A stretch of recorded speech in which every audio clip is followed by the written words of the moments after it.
Gente, hoje a gente começa mais um Casa Viva, num lugar aqui que eu já estou encantada, já estava passando pela Avenida Brasil e vendo esse imóvel tão lindo aqui, reformado.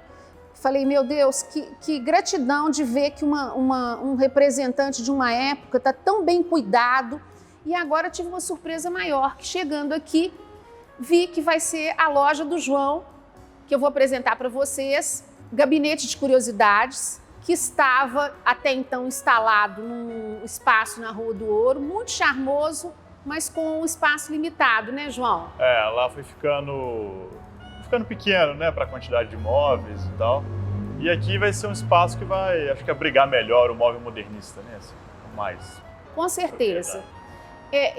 Eu vou passar para ele se apresentar. A gente tem muita coisa para conversar que eu queria colocar para vocês e mostrar vários exemplares dos móveis modernistas, que é o que ele trabalha, que é o foco principal do que ele trabalha. Mas não só isso, né? Tem manufaturas, tem... Assim, a gente pega desde do móvel popular do século XVIII até os objetos curiosos, assim. Na verdade, é o que atrai o olhar. Então é uma coisa muito abrangente, tá?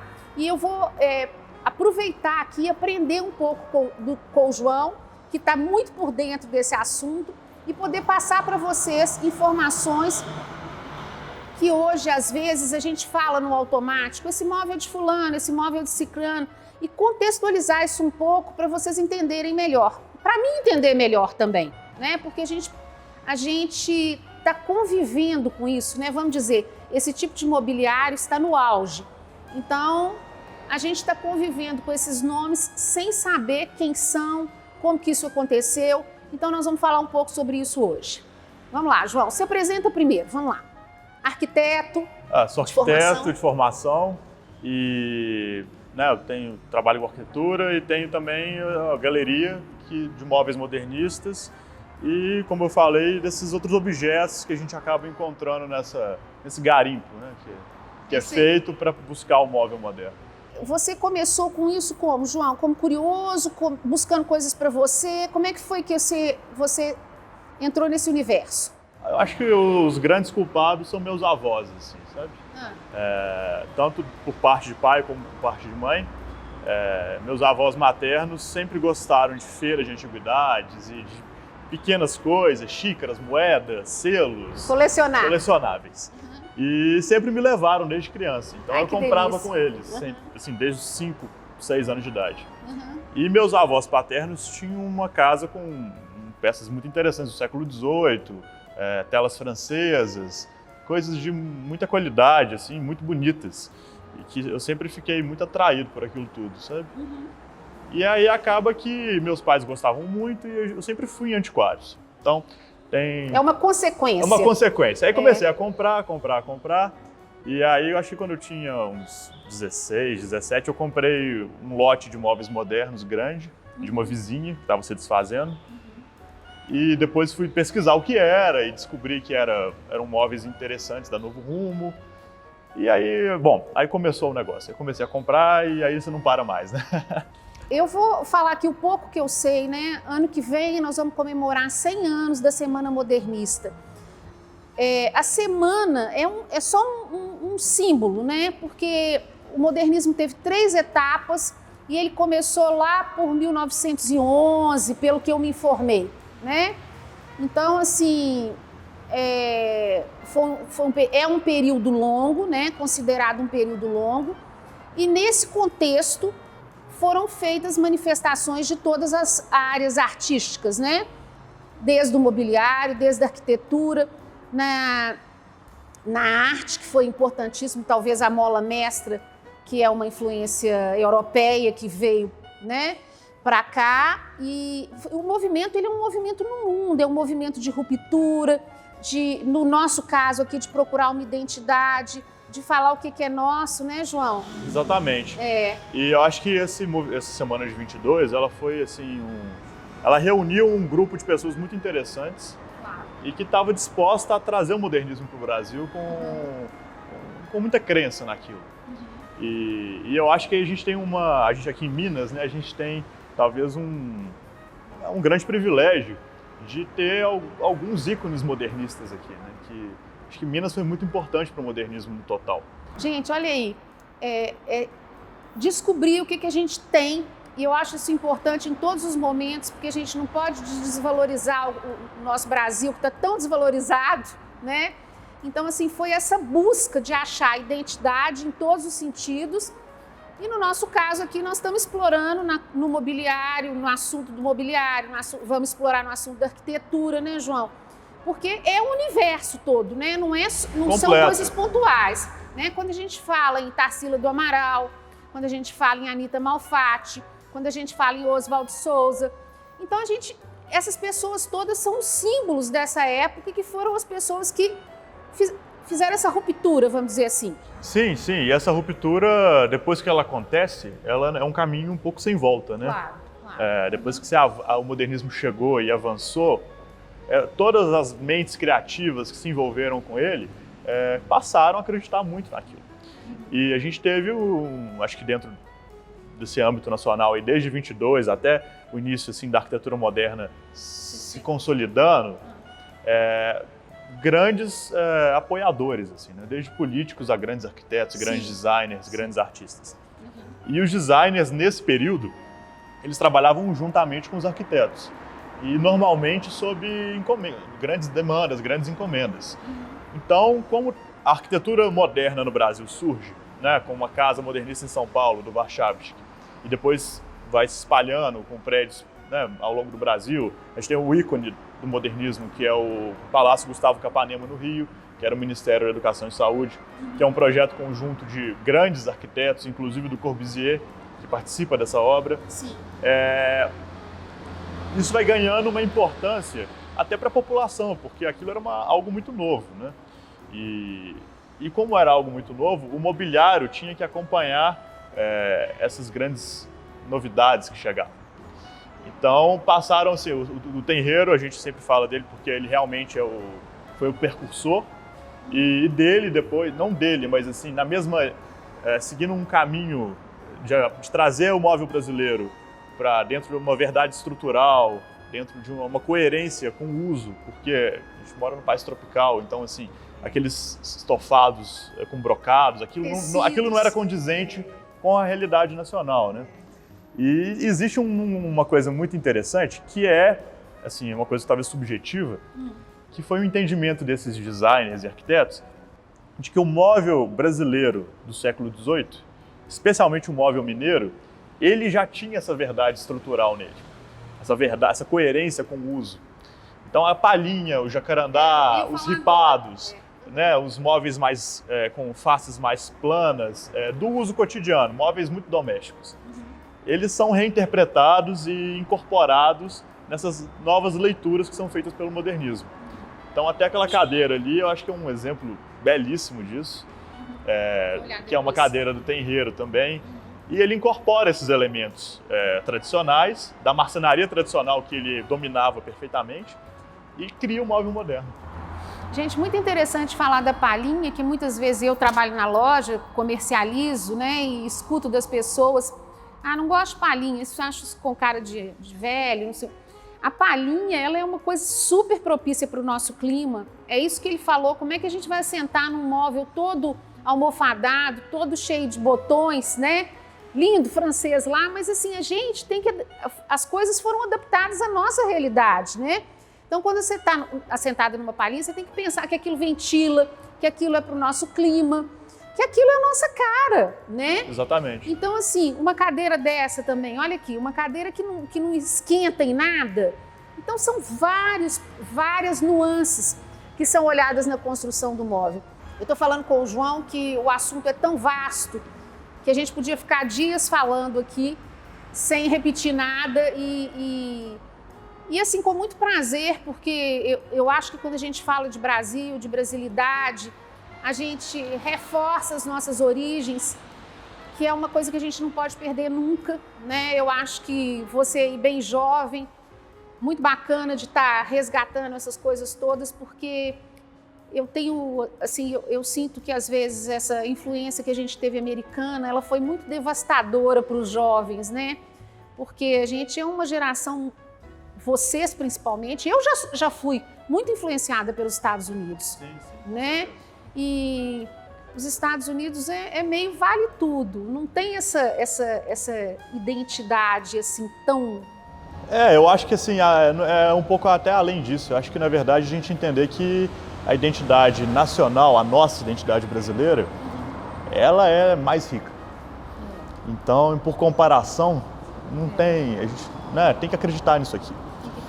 E eu acho que tem uma coisa que assim, nesse trabalho que a gente faz, da busca do móvel, de entender onde estava, de onde veio, o que né? A gente acaba se deparando com coisas incríveis assim. E entendendo que existia um Brasil no século XX em que existia um comprometimento com uma grande ideia do modernismo. E isso é muito bonito, é uma crença numa causa quase. Então eu acho que hoje essa grande importância que o móvel modernista tem, ela se deve muito a isso. Ele não é um móvel que foi feito simplesmente só para o uso ou só para compor um espaço. O desenho desse móvel surgiu de uma grande ideia nacional. E a gente, quando encontra uma casa modernista intacta, que às vezes acontece, assim, não, é raro, mas existem algumas. E normalmente elas estão sendo desfeitas, porque, bom... As pessoas faleceram. As pessoas faleceram, as casas foram vendidas. Muita segunda geração, terceira geração sem sensibilidade. Acontece muito também. Desconhecimento. Então a gente ainda encontra algumas cápsulas do tempo, que são casas incríveis. Você deve viajar. Não, eu acho que no meu trabalho, eu acho que é a parte que eu mais gosto. Olha, gente, a gente vai ficar por aqui nesse assunto, nós vamos mostrar para vocês. Eu acho que eu não falei direito, aqui a gente está no novo endereço, né? Que vai haver mudança no futuro próximo aí, a gente ainda não sabe a data. Por quê? Porque esse imóvel é do ano de 1902. 1902, gente. E é tombado pelo patrimônio, e o João, para se instalar aqui, ele precisa obedecer, claro, às regras do patrimônio, que a gente acha muito chatas, mas que são necessárias e a gente tem que... Não, são importantes para a preservação do prédio, porque são senão fundamentais. Senão não vai durar nem esse pouquinho que a gente tem. Não é mesmo? Então, assim, a gente tem que enfrentar isso aí. Então, ele não sabe a data ainda que ele vai vir para cá e nós vamos mostrar aonde que ele começou com a loja, onde ele está instalado até hoje, que é um espaço restrito, muito pequenininho, mas que tem muita coisa para mostrar.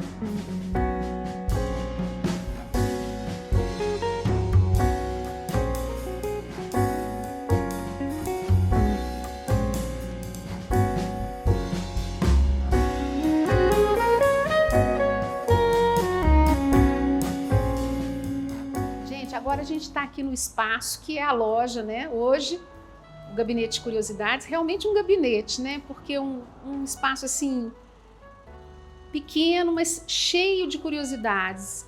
Eu olho para um lado, me encanto, olho para o outro, me encanta, é difícil.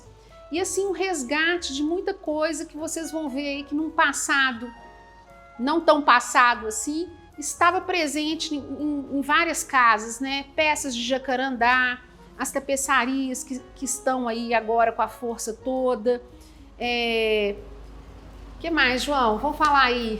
O mobiliário moderno, né? Os designers, os objetos curiosos, assim, que normalmente tinham outras funções, mas que são tão bonitos, né? Uhum. E que depois que ficaram obsoletos, viram objetos de apreciação mesmo, assim. Com certeza. Então, além do mobiliário, a loja trabalha com essa variedade de objetos. Eu estou vendo uma luminária de pé maravilhosa. Então, assim, é um garimpo e um garimpo sofisticado. Como é que é essa coisa das peças de jacarandá? Isso eram manufaturas? Como que é? Isso, assim, o jacarandá, como ele era muito usado no mobiliário e nas indústrias de móvel, tinha uma perda muito grande de jacarandá. Sim, né? sobra. E sempre pedaços menores e tal. E essa coisa do objeto torneado de jacarandá, ele existe desde o século XVIII. Aquela luminária ali é um tocheiro do século XVIII que foi adaptado para ser um abajur, mas ele é um tocheiro do século XVIII de jacarandá. E então, assim, você vê que a origem da peça de jacarandá torneada ela é anterior. É porque Portuguesa, né? Portuguesa. E aí isso foi sendo feito e assim, a gente tem casos curiosos, porque tem designers, o Jean Gillon, por exemplo, ele tinha a Wood Art, que era uma marca dele de objetos de jacarandá.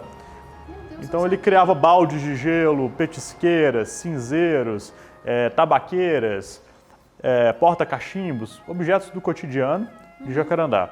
E a gente tem casos interessantes, como por exemplo a penitenciária de Salvador, nos anos 50 e 60, tinha um trabalho social que dava pedaços de jacarandá para os presos e desenvolvia um trabalho com o torno.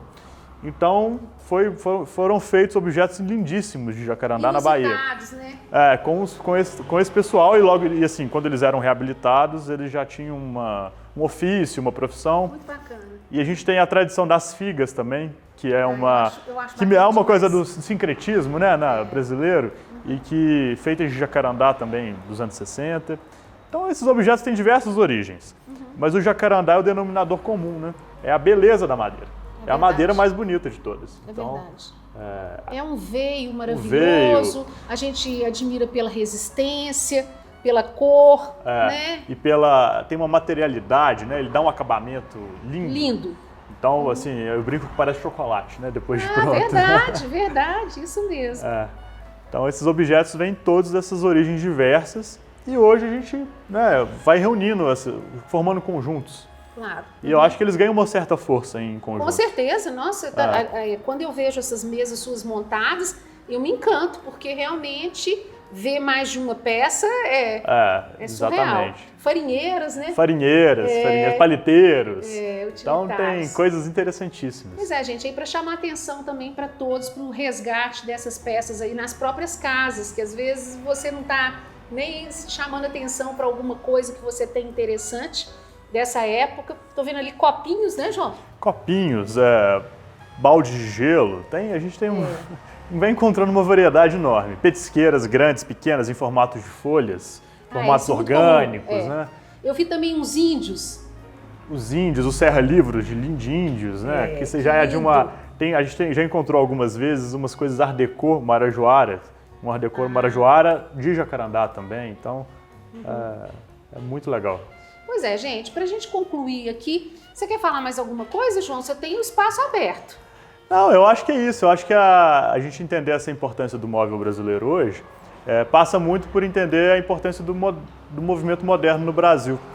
E a gente olhar para essas peças com um olhar, talvez, mais atento aos detalhes, à forma como foi feita, e pensar que a gente tem peças hoje, né? Essa poltrona, por exemplo, é um ícone do Sérgio Rodrigues, que é a poltrona Rauner. É uma poltrona que foi feita há 70 anos atrás e ela continua contemporânea. Então, eu acho que a grande permanência, né? A grande beleza do desenho modernista brasileiro, desenho moderno brasileiro, é a perenidade, assim. Permanência, muito ele sobreviveu e vai sobreviver ainda muito. Atualíssimo.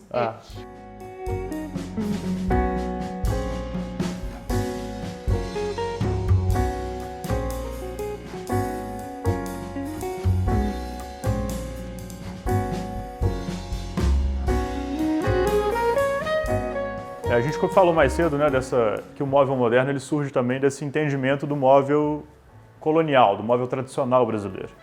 E em Minas a gente tem a famosa cadeira mineira, que esse aqui é um exemplar de uma cadeira mineira de jacarandá, que tem um desenho lindo, né, ela tem curvas lindas e ela esguia e não é uma cadeira ornamentada.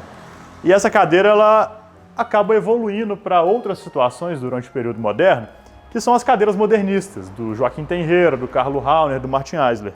Então aqui a gente tem uma sequência de cadeiras que são, digamos, derivadas dessa famosa cadeira mineira. Uma evolução, né? Uma evolução.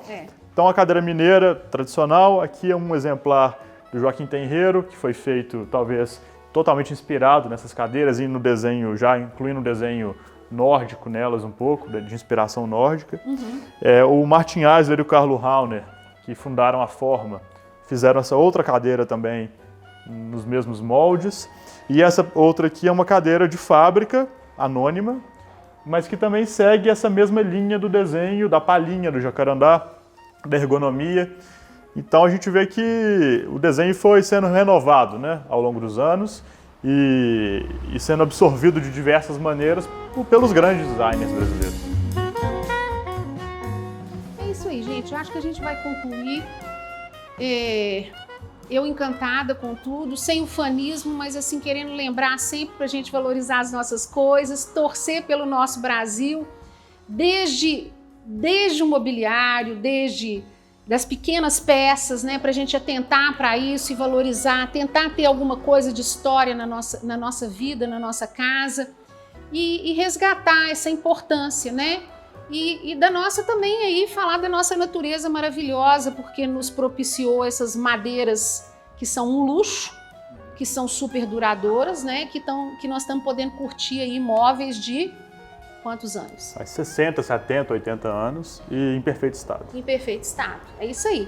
Tudo isso aqui vai estar exposto naquele espaço maravilhoso, né? Então vocês vão ter, assim, apesar de eu adorar aqui, mas vai ter uma visibilidade muito melhor, vai ser, né, João? Uma proposta mais ampla para poder ter... Exatamente. Mas agora mesmo ela tá cheia também. Não se iluda. Não me iluda. Né? Porque você como é que a gente chama, hein? Como colecionador, não é a palavra. Caçador. Caçador. Como caçador de coisas, vai se entusiasmar mais ainda com aquele espaço. Isso pode acontecer. Mas assim, lá com certeza tudo vai ter um respiro muito maior e vai ser muito valorizado. Eu sou fã e deixo aí registrado. Não deixem de conhecer porque vale a pena. Muito obrigada. Obrigado, gente. Prazer, Vênica.